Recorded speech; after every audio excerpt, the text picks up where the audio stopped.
afternoon and welcome to the 11th editions of the Deauville Green Awards. My name is Birgit Heitzig. I'm the founder and CEO of Green Film Shooting, which is a platform and magazine on sustainable film and media production.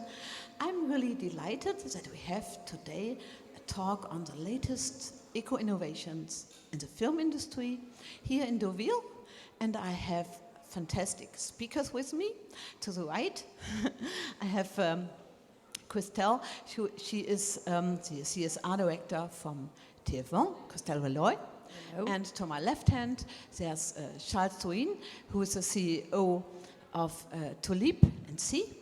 And Leah Morel, she is the CEO of Frame Dealers. And then we have also Charles Cedric Monnier. He's the CEO of OCAST and the co-founder. And in addition, we do have two speakers which are with us remotely. So on one hand, we have Josefa Andras from Vienna, and she is with Terra Mata, the production house, and also from the Berlin startup we have Annika. So hello Annika. So today we can really talk about the whole value chain from green storytelling and script development via production up to distribution and streaming. And therefore, I would like to keep this order, and I would like to start my first question to Charles.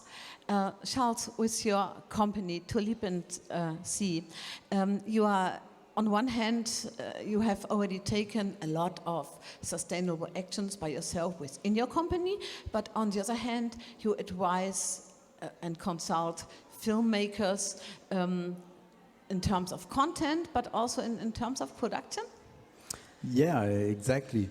In fact, I launched Tulips and Company 20 years ago, so long time ago. A time where we don't talk enough of environment and social issues. But we chose the name of Tulips because of that, so it was important for us at this time. And in 2018, we launched a new strategic plan for our company with our team and with the purpose. And the purpose was in two sentences. The first one was to create useful and creative media to build a more sustainable and human world. So like that, it's not easy, in fact. And the second sentence was to start building this world by the way we work together. Because in fact, it's always a question of cooperation.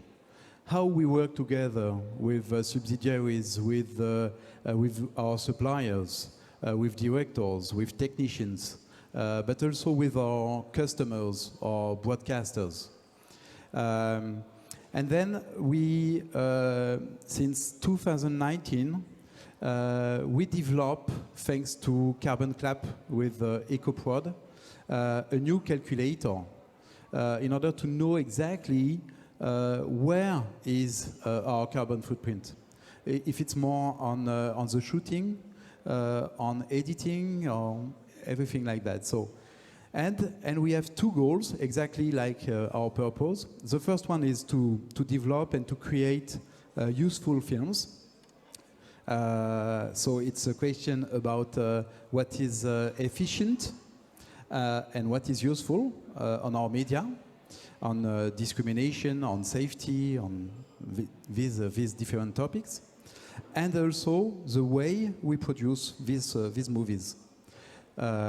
It's a question about carbon footprint, of course, but also the respect that we can have together when we work on set and when we work in an editing room.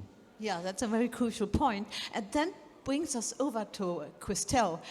So Christelle, as a CSR director at TF1, you already have taken action since a long time, and you're a founding member of EcoPort. And so tell us, if you're looking into really carbon emissions, what are the most important actions that have been taken at TF1 already? I mean, because you are doing broadcasting, but you have also commissioning productions and so on. So tell us.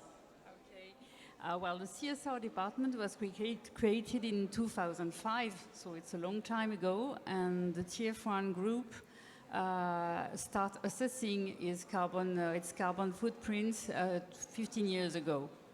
It's a good way to determine where are the major factors of the carbon footprint, and we, as you said, we co-create EcoProd in 2009.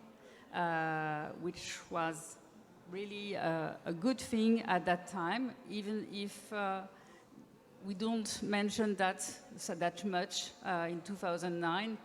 And the principal goal was to increase awareness on the impacts of the audiovisual sector and give the professionals some tools and give them a way with the calculator you mentioned earlier, Charles, to give them a calculator which allows them to have the real carbon footprint of the production.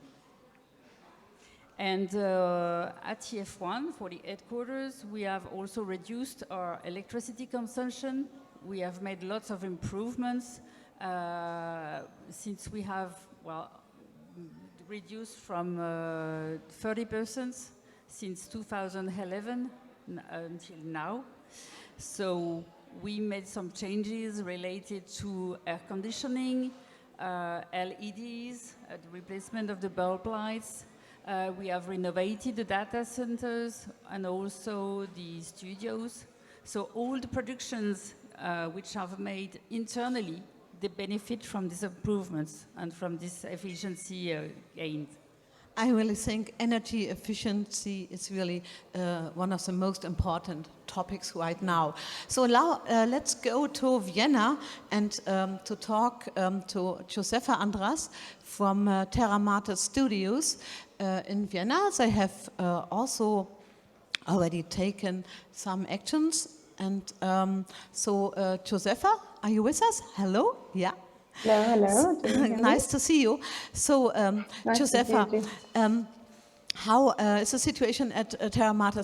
You started 2 years ago to look into green production. So, what are the most important actions that you have accomplished so far to reduce the carbon footprint of productions? Of course, there's a lot, but give us a brief insight what works really powerful.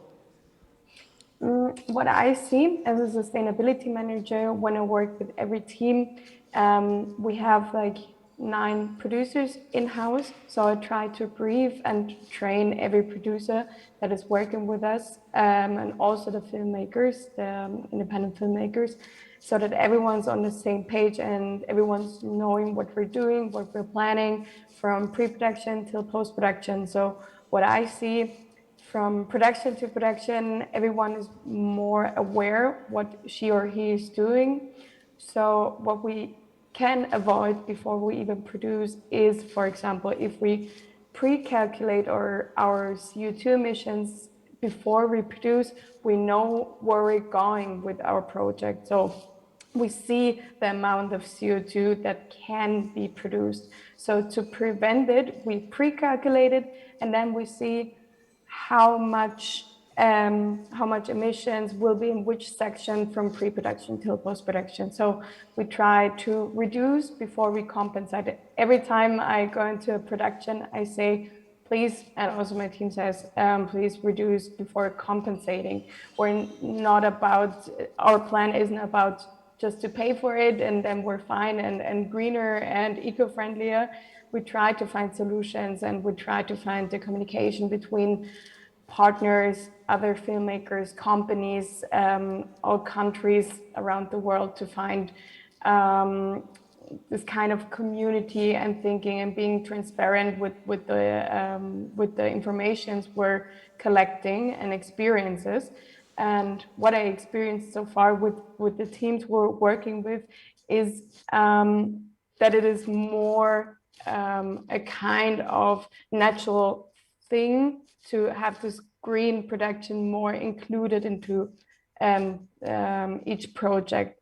So right now we're trying to collect the data, we're trying to collect ideas, and we're trying to find a way to build up on this analysis, to reach out for suppliers, to reach out for different companies, to get this mission out and find a greener way of producing. So yes, and Terra Mater, in fact, is like next to nature. We're nature documentary, film production.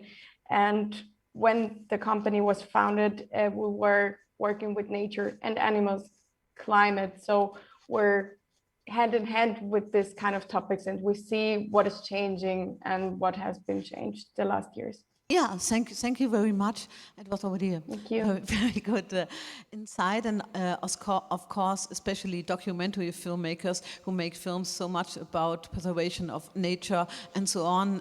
It should be natural to produce green, but the awareness isn't there every time. So and sustainability is really a process and a learning. But I think also producing green should become normal. So now let's go to Berlin, to Annika Hönig, who is the co-founder of the company Batteries, and talking about green production and suppliers. One of the tools which is very crucial, is always on set, is a generator, because every production needs really energy, and the energy consumption is, if you are shooting on location, often served by a diesel genset, which pollutes the air. But Batteries has created a much better solution. So Annika, please tell us about what you can present us. Yes, thank you so much for the introduction, Birgit. Indeed, so Batteries was founded in 2018 with the goal to actually address two issues. The one is that e-mobility is really great in terms of electric vehicles, and we finally see it taking off. But the problem with e-mobility is that the batteries actually are taking out of the car way too early, before the end of their lifetime, because drivers typically want to have maximum range. So over time, when the battery gets older, you basically lose driving range, and then they typically get it already swapped when the battery still has about 80% capacity left, which is a lot of capacity that's unused. And right now, very often actually just goes to recycling, which is a pure waste of raw materials and actually battery resources as well.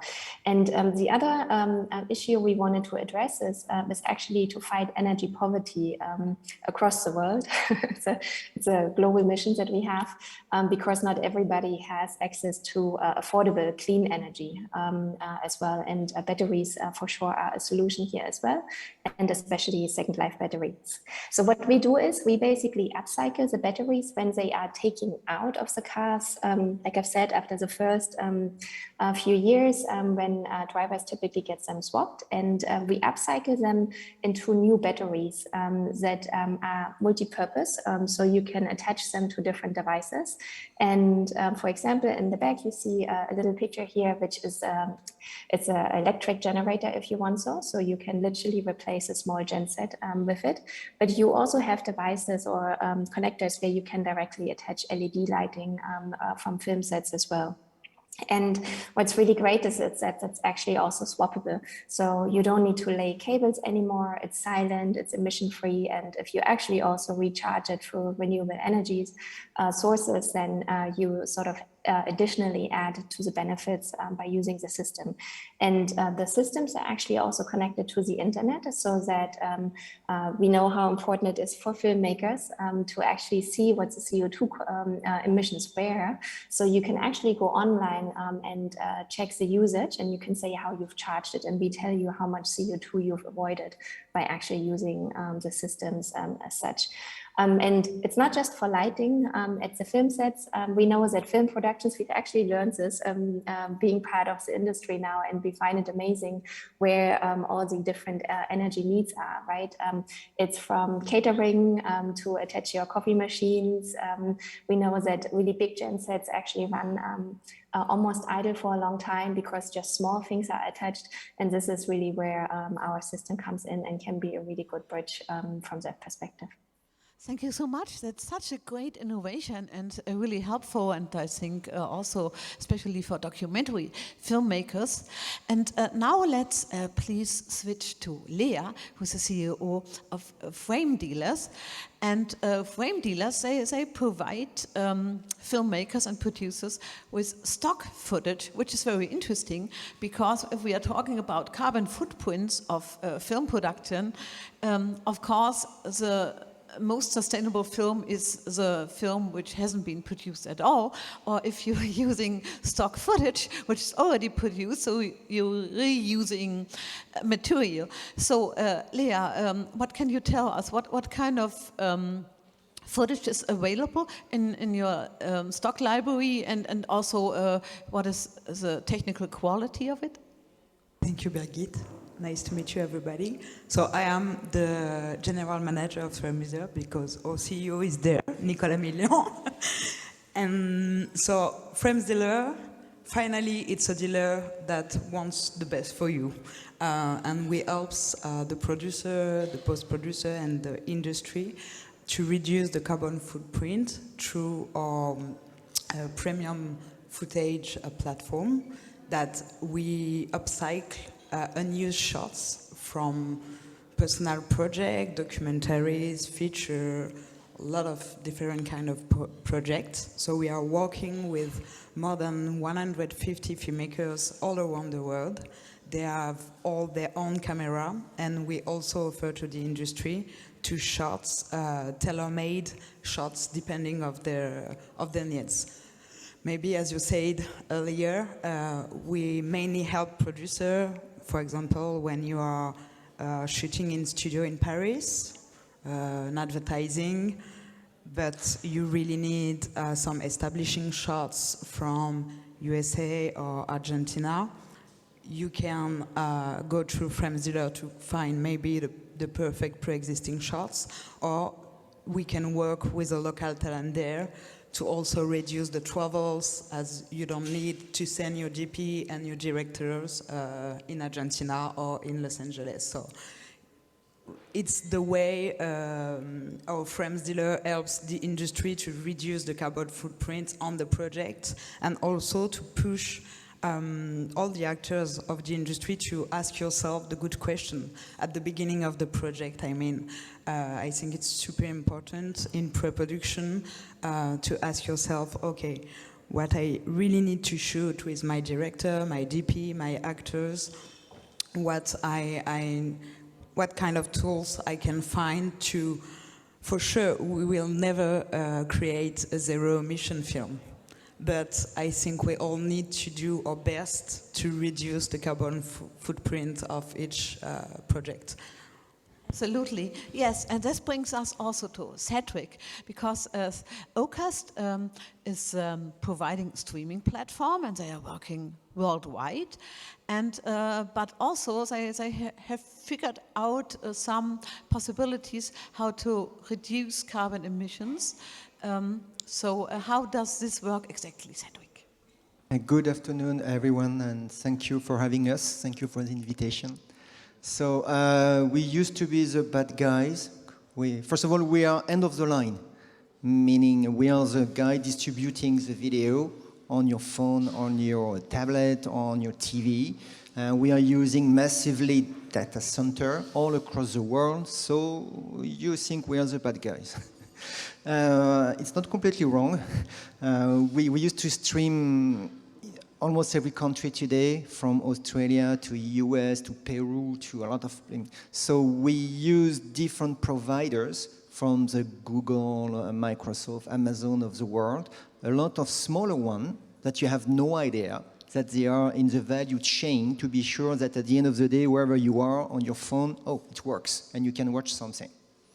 So it means that we rely on infrastructure that we don't own.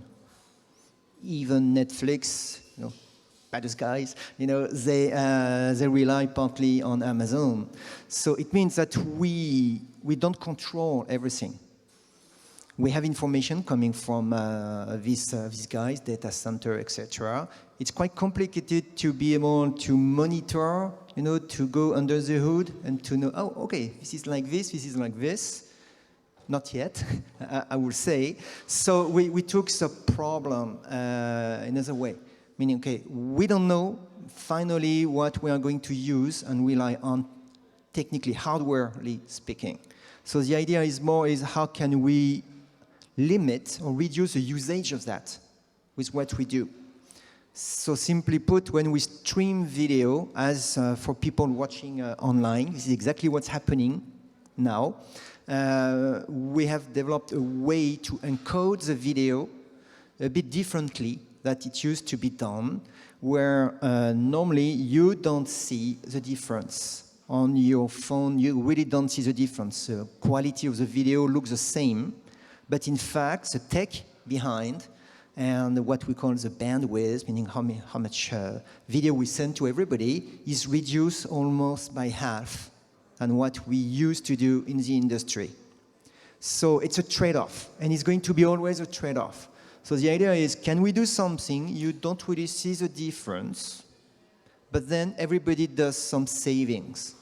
Our customers, they are happy because you are doing savings on bandwidth, which is the most expensive part of this business. We are, all of us, happy because then we reduce the usage of hardware, equipment, a lot of different things, half. So I would say we can't solve the problem. We are going still to use energy and to burn things to do that. That's purely a tech things, but we are going to use less. And we hope that years after years, it's improving anyway, and then we can have really better results here. Oh, and now we have our new guest on stage, Magali. Welcome, Magali. It's a pleasure to have you here. So, Magali Payen, she is the founder of On est prêt and also of the brand new company Utopia, which she founded together with Cyril Dion and Marion Cotillard. So congratulations to that and to the launch in Cannes. That's wonderful. So tell us, Magali, how did that happen? I mean, you have been into green storytelling already since many years with On est prêt, and now with your new company, Utopia, you're also following this approach of green storytelling? Yeah, the goal of these two different entities is the same. It's to change the world through the stories, through imaginaries. So we decided to create this company with Cyril Dion and Marion Cotillard in order to imagine what the world could look like in the best situation, knowing that we already crossed many planetary boundaries and that the climate, the biodiversity will become more and more difficult. So what world can we live in 10, 20, 30 years in the best way if we do the good choices today? So this production company has the goal to produce movies, series, in order to imagine that. And of course, we will produce eco-friendly. And we will organize residencies for artists in order to make them communicate with scientists, with whistleblowers, and with doers on the ground in order to create bridges between these different people that are not used to talk usually. So we try to create as much social intelligence as possible, collective intelligence. That's a great approach, and I think with everybody here on the panel you can also collaborate. So what is about TF1? This is also maybe a company which could be very interesting. We're already in contact, of course, with Magali, because, well, I mentioned the reduction of electricity consumption, but we are also working on the offer of content, and this is key to have to build new imaginaries, even in fictions, this kind of programs, where you can implement new way of life, and we think it will be really efficient. Of course, we can handle this subject in our news, but it's not the same thing, the same consequence. Yeah, but already with Sarah Dion's film Tomorrow, you already put out some visions and solutions instead of just mentioning problems. And I think, yeah, this is a very positive approach. And this is also something you are doing, Charles. Yeah. In fact, it's funny because this morning it was a baccalaureate in philosophy, and the first topic was do artistic practices change the world? So that's perfect. That's a beginning of an answer.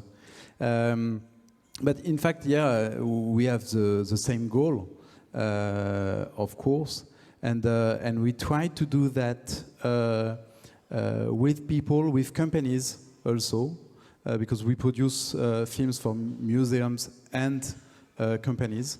And I think that companies could also be part of this way.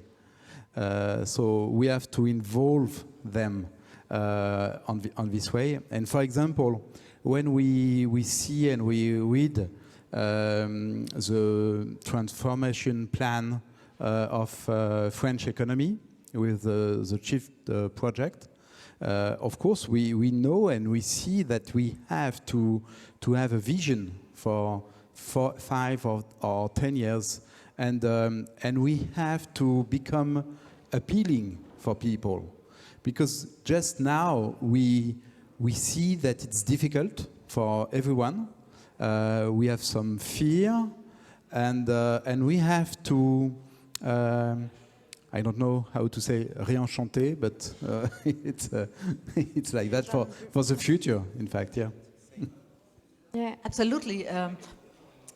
I would like to react to that, because I also created another company which is called Imagine 2050. And this is with this company that we work with TF1. And the goal of Imagine 2050 is to accompany cultural leaders in their realizing of the situation, and then taking it into account in their storytellings and in their jobs. So what I mean by cultural leaders is, of course, huge companies such as TF1, but also festivals like this one, screenwriters, directors, but also publishers, gamers. And so one of our main tools is a conference that we did with the support of the ADEME, the Agency for the Energy in France. And the goal of this conference is to compare 15 reports. One of them is the one from the SHIFT project, le plan de transformation de l'économie française. And we compared 15 of these reports, IPCC, IPBES, the 4 scenarios of ADEME, and other ones. And we looked at what converged and what diverged in this report. The ADEME finances this huge work because it was more than a few thousand pages to read and to analyze. So 3 people worked on it for many weeks. And the goal of this huge work is to bring a framework for the decision, economic decision, but also artistic decision, so that the storytellers can use this tool in order to imagine the world of tomorrow. And I spoil you a little bit by saying that only one scenario is working, and this is the scenario of sobriety. And the scenario of technology that will save us is not working at all. I completely can imagine that, because we were talking about this actually, because there's also a huge lack of transparency if it comes to energy consumption and really virtual production. So as Cedric said, by using data centers, you never know what kind of data center you are going to and what kind of energy mix they have, where does the energy come from, how is the infrastructure, the cooling device, what kind of refrigerants they are working on. So, but still it's very crucial that we will get more better understanding, because people often think that having a paperless office is a very much better solution than printing out things. But the answer is always it depends. It really depends, and it's difficult to control it. But Cedric, so how do you deal with this matter? Is there any hope that you can really look a little bit deeper into that? Well, of course, there is hope. We have no specific interest in any kind of the providers. But what we see that all of them, so again, we're talking about Amazon, Google, and all these guys, they are working on it. And it's not only greenwashing, meaning now we can have some diagnostics, we can have some studies. So they are internal, so, okay, that's a story. But 2 years ago, there were no story at all. Meaning, what? About what? No, please use like this and done. Next question. See, now they, I will say, probably for what we see, so it's just us. Amazon, for example, is one of the most engaged in the story. So I see your eyes, I see what you may think, and again, I have no shares with Amazon, but we have to see that they are moving. All these people, they are moving. Are they moving as fast as we would like? Probably not. But they are moving, meaning everybody now understands that there is something to change. Either because they are committed to the cause, I don't know. Up to you to make your mind on that. But there is obviously a lot of economical also issues for them. And just between them, all these data center providers, it's becoming a selling point.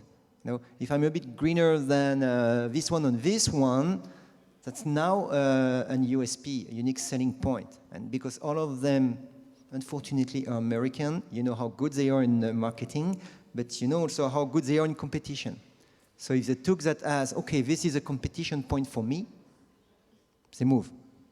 So yeah, I think there is some hope. I like to also add that the European Union is moving too. On our side, so we're a tech company, but on our side, we have been funded last year by EU to do more, let's say, green tech. you know. And so there are a lot of programs under Europe Media Creative, some of you may know that, you know, where they are funding now at different stages, including content production, etc., but also tech, where they say, okay, if you can improve this and show us that you are improving it, that's what we have. We have been funded for 3 years on this streaming topic. You know? So it's really something interesting for them. And so we do the tech, but we share data, and we put some of what we do in open source, meaning we share it with everybody in the community. So just to say, it's we are a complete, as you said, we are a workflow from really imagining a story, building it, producing, distributing, and really streaming it.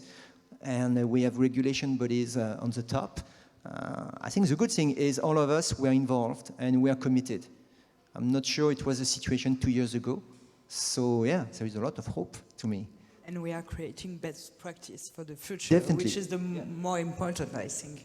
And as customer, we have a responsibility. I mean, within our climate strategy, which we launched in 2020, we decide to focus, of course, on our eco-production, but also on purchasing process.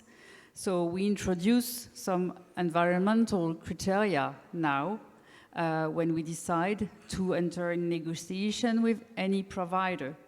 Of course, we don't ask them to be perfect. We will move with them. But the first thing I'm asking my colleague is, to ask where they are. And of course, when we are doing the carbon footprint assessment every year, we also ask for some information. So hopefully, I've been seeing since 2 years now that it's progressing in the good way. So we need to implement more criteria, and hopefully they will move. Great. And now let's go back to one of our remote speakers. Let's go back to Josefa. I would like to ask Josefa, what is the situation in Austria? Is there also some demand from broadcasters to go green with productions? If you have commissioning productions, are there already any requirements also to calculate? What is the situation? I think we made a huge step into the green production this year. It's implemented in the whole funding process. So if you want to get the funding, the green production has to be involved. So a green producer has to be on the side from the beginning until the end to see how this production goes and when and how just to make its own strategy before you even produce the movie. So I think it's a huge and important step, and there are still a lot of questions, but I think if we have this training, and there are a lot of trainings going on in Austria and in Germany, that you can get the opportunity to get the training of a green consultant. I'm a certified green consultant myself. I did it aside from my job, and I think it's an important way to see the production in a whole. And also, what I think it's very interesting that you can take all the stages from this training and also from the funding process, all information you can take to your company. And that's why Terra Mata Studios are also offsetting their corporate carbon footprint. We offsetted it for the second time. And with all the information from film production office and the whole project itself, this whole chapter is growing so fast, I think. So it is very, very important that we got to this stage now. And also, I think in Germany, you have to involve your green production as well to receive a funding. If I'm I'm nearly sure. And yes, and there's still like a lot of questions, and we have a lack of communications in some parts. And for example, when it comes to mobility and transport, there's still a lack of e-car sharing systems, or hopefully we all hope for more options in a more eco-friendly way. For example, hydrogen trucks or hydrogen cars, something like that. But we have to talk about it. We have to get this information out, and yes. Yeah, there's always a lack of infrastructure if it comes to green film production in terms of energy, in terms of mobility, in terms of material. We need really a transition in so many fields of our society. But Charles, talking about carbon calculation and but also finding better solutions. I mean, if you're producing or consulting a production which is supposed to be shot at the other end of the world in Australia or whatever, I mean, how do you do it really to deal with it to reduce the carbon footprint, since flights taking a huge amount of carbon emissions already? Yeah, so first we calculate our carbon footprint before starting. So that's an estimation, just to know exactly where is the problem. And we can choose if it's by train or car or flight. And if we have a shooting abroad, international shootings, it's always with us since 2020 with our partners in different countries. So we are part of a big network with 120 producers in these different countries, and we work with them to have shootings in these countries. It's sometimes really difficult because it's really difficult to explain what we want. So you know that. It's really and we explain with our customers, with the crew. We make some examples to explain exactly what we want and the way of producing too. So and of course it depends of countries, but for example in the United States it's sometimes very difficult to explain eco-production. It's not easy, and for example in Sweden, in Germany, even in New Zealand, for example, it's quite simple, and we work together on it. So we share our calculator with these producers to be on the same set on it. I think it's also a great educational way to exchange with customers and also other producers in other countries. And I think as us, we need to create new methodology, because I think it's that, to be able to work with one of your partners and do not go by flight there. And I think, I suppose it's the same for your clients, so? Yes? Yes, it's exactly the same. And in fact, we work also with our customers in order to develop our calculator. So for example, with the director of environment from Vinci, we developed a part of the calculator on broadcasting. What we share during the production, we share movies through a platform, how it costs in terms of carbon footprint, and after that, during broadcasting, if it's for 1,000 views or more, how it costs, and it's important also to develop that with our customers. Yeah. when you talk about this worldwide network of producers you're working with, I think that could all be potential clients also for batteries. So let's get back to Annika remotely from, let's go back to Berlin. And I would like to know from Annika, so where is batteries already available? So is it, for example, possible to rent or to buy batteries here in France if I want to shoot a documentary, or in Australia? Or is it only available in Berlin? What is the distribution system right now? Yeah, great question. In fact, actually, we're only operating in Europe right now. Theoretically, you could ship the batteries also to other continents, but we're really hesitant on this for exactly what we've discussed before, which is the CO2 emissions that you then have on that, and we're very conscious of that.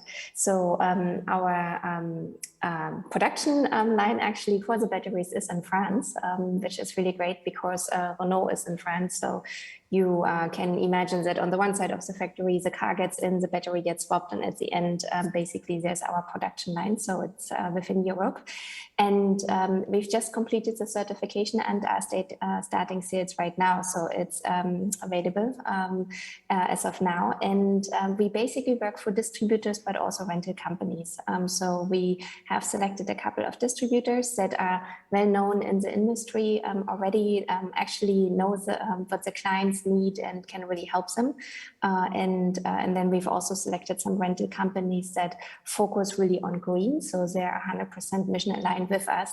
And we're also jointly trying to find solutions for what Josefina was also explaining before, which is the whole question of logistics on transportation as well, and finding e-mobility solutions for that as well. So that's really important for us, that we are mission aligned with the companies we work with as well. Thank you. Christelle, so talking about all these different options, innovations, so what are the next aims at TF-On? What do you have on your agenda there now? Well, we have many work in progress. Since we are participating into the work groups of CNC, to measure the carbon footprint of the whole sector, the visual sector, the same way. So we are set up some guidelines. EcoProd, which is now an association since last year and has 100 members as of today, will of course increase awareness. At EcoProd, we are also working on the redesign of the carbon footprint calculator. We are also working on an index of eco-production efficiency. So, and they are also having a wider range of trainings. So for TF1, we will increase awareness on the situation, especially with the climate risk. But not only, we will also have some dedicated trainings for the production teams to make sure that they have all the information needed to improve the production. And of course, we need to measure more. So Newen, our subsidiaries, is also working with Workflower, which is incubated at the moment by TF1. We help them developing a new tool to be able to assess all the carbon footprint, for the waste, for the transportation, for the electricity, and have some data monthly, not only once a year when you do the bilan carbone, but have some information which you could use. As you said, it's good to have the carbon footprint assessment before you start the production, because then you can decide which is convenient or not, and or relevant or not. And also we need to set up some targets. So a subsidiary, Newen, has already set up some target. At TF1, we have also set up a target of minus 30% by 2030. and also for the electricity consumption. You need to measure, and you need to have some targets with data which you are able to evaluate very frequently, well, more than once a year. Absolutely. Magali, what is your approach to this? I mean, on one hand, we already know that a lot of carbon emissions are really created by energy supply, by mobility and waste. And you have more a focus on really on a practical change and also a change of a mindset. But you also calculate if you produce or what is your approach? Yes, for us, the carbon calculation is necessary, but we try to go further with storytellings. And about carbon calculation, of course, Newtopia is a member of eco-production, but we are also a mission enterprise, and we would like to get the label B Corp. And as of eco-production, it's the same than with economics. On a movie, you have a director de production, an executive producer that calculates how much the movie costs, and if it's too expensive, he cuts some stuff. So we try to do the same with carbon and biodiversity. That means when we work on the screen scenario, we try to evaluate what is bonus and what is really essential. For instance, if the main character goes on the other side of the world, is it really necessary? And we have this case right now because we are adapting a book, and the main character travels a lot around the world. So we are trying to gather the situation in the same geographic environment. And we are negotiating with a writer about that. So this is an example, but there are many examples like that. And for us, this kind of impact is much more important, and carbon is not the only one. We think with the donut theory by the economist Kate Raworth, and the donut economy is taking into account the 9 planetary boundaries and what is necessary from a social point of view to live with dignity. What do you live at a minimum? What do you need to live well? And this is the world criteria that help us take our decision. And as of the planet boundaries, the carbon is one, climate change, but biodiversity is really worrying. When you look at the schema, it's much more in the red than climate change, and the two are linked, of course. And recently we crossed the 6 planetary boundaries on 9, so it's not good. And the more recent boundaries that were crossed are water and pollution. Pollution, chemical, plastic, and so on. So we try to think of all of that. Yeah, that sounds very scary, but so therefore it's more crucial to take some action. And we already know that there's so much. There's not only microplastics, there's already nanoplastic falling more apart, and this is in the air and the water, and it's anywhere. But I think now we need a more positive outlook. Course. Yes, I'm sorry for that because I'm used to that. So when I talk about that, I don't think of the emotional impact. But yes, it is really anxious. And what we try to do as much as possible is giving answers, and in our storytellings, in our action, to present it as joyfully as possible and as collectively as possible, and we address the topic of eco-anxiety. which is mostly important. So I succeed in sleeping well now with all I know, but this is not the case of everybody. So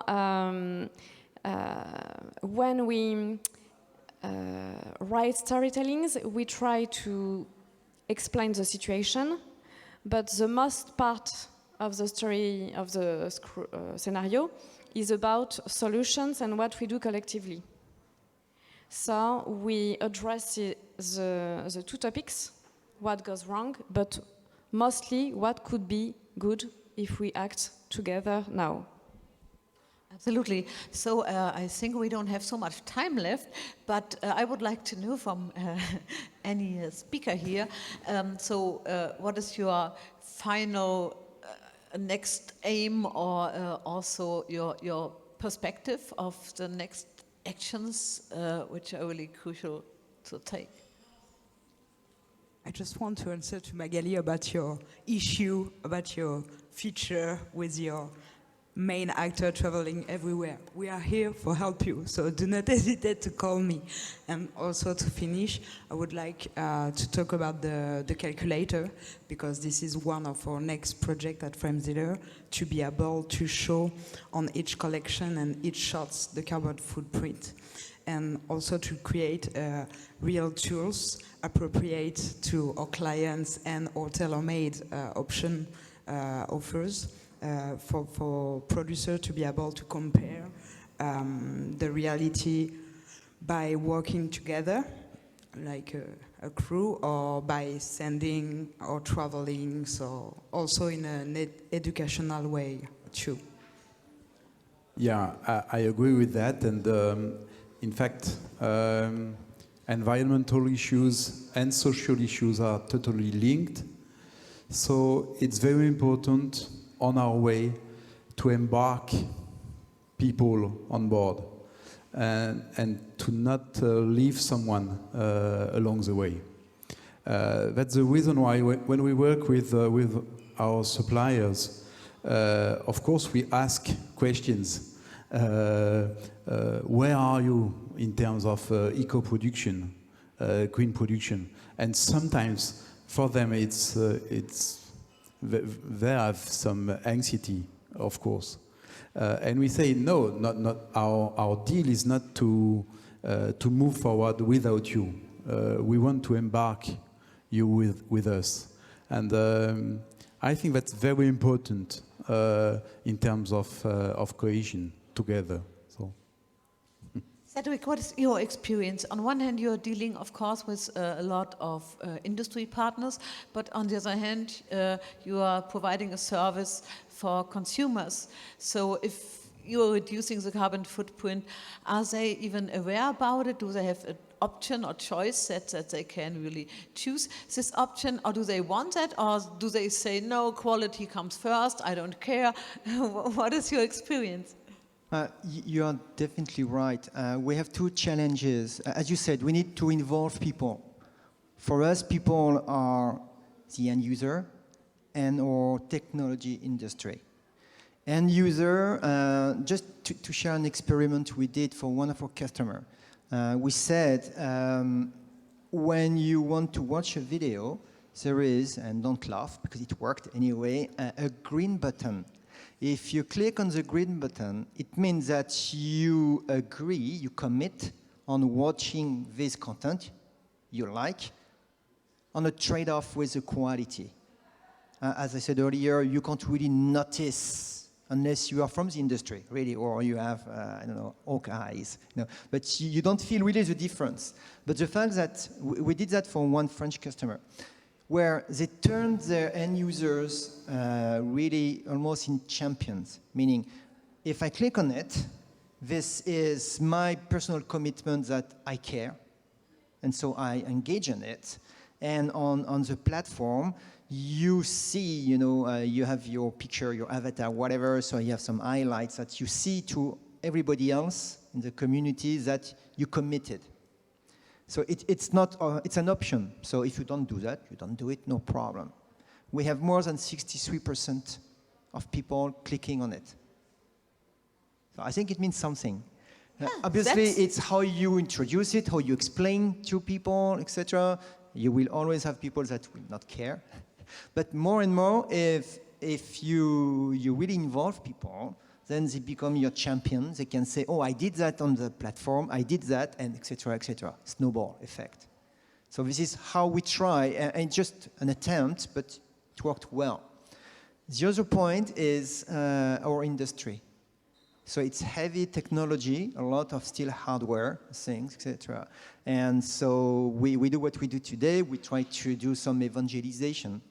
But our industry, I'm going to make more friends now. In French, we have a word, I don't know how to translate it.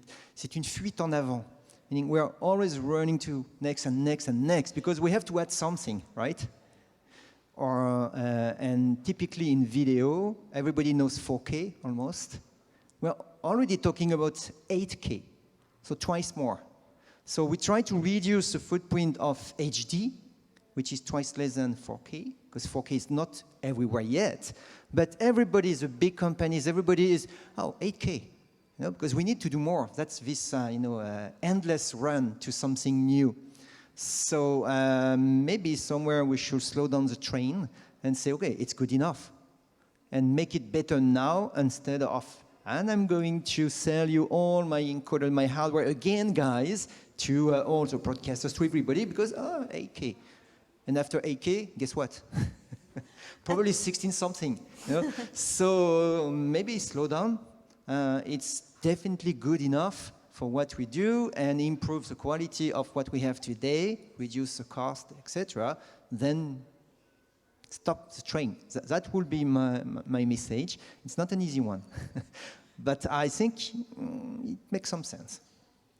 Absolutely, I think this is very crucial because going green and slowing down, it's a very important point. I mean, in Japan, they already do have 8K on television since about 10 years, but the human eye can only tell a difference up to 5K, and everything beyond that, it's not really necessary. And I think it has to do, of course, with marketing and selling more television sets and devices, and requires more streaming bandwidth and capacity, and so on and so on. But I think it's a very positive outlook that at least 63% of your customers are willing to press the green button. So this is almost 2/3.